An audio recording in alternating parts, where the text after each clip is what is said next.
Pisyag ng Department of Education o DepEd anyang milabas sa Domingo na remote enrollment ing patupad da ring eskwela magumpisang June 1, bang ay wasan ng face-to-face at transaksyon king enrollment.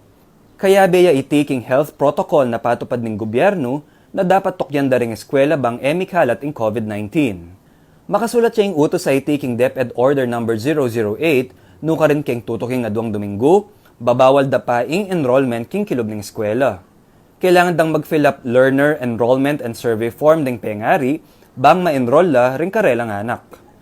Magumpisa namang June 15 hanggang June 30, malyari nang munta ring parent o guardian king eskwela o kareng barangay hall nung elaman may kapag-enroll online.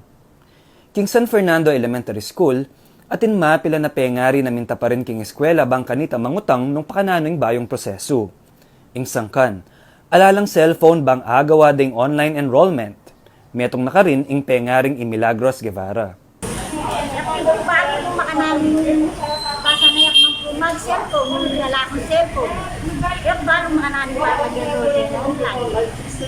King kaso na namang Sara Bondok, metong mo namang pengari, sapat ing kayang kebal 1 nung mga nanong gagawa ng online enrollment. Kasi wala na po uli nga dala po ano baling ka ito. Itong numakanano po yung enrollment talaga. Inyabas po rin eskwela kami direct sa numakanano. Kasi nila alat yung balok yung online mga nanong gawan. Agpang kang Lorna Aquino, principal ng San Fernando Elementary School, ela dapat tinaglus ring pengari king eskwela at manayala pang text o awus ring pengari ibat ka ring class advisor da ring anak da. Na ela pa po kasi may contact ka rin karelang advisor. Sabi ko po, manayala po kasi ring nestra po, tunggal-tunggalan daw po pupuntakan din pengari. Sabi ko, manayala mong awus, relax la mo, ela mamalagwa, uling definitely po, ma-enroll la.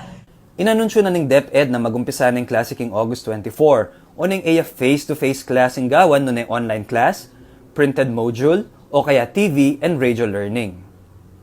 Mark Canlas, CLTV News.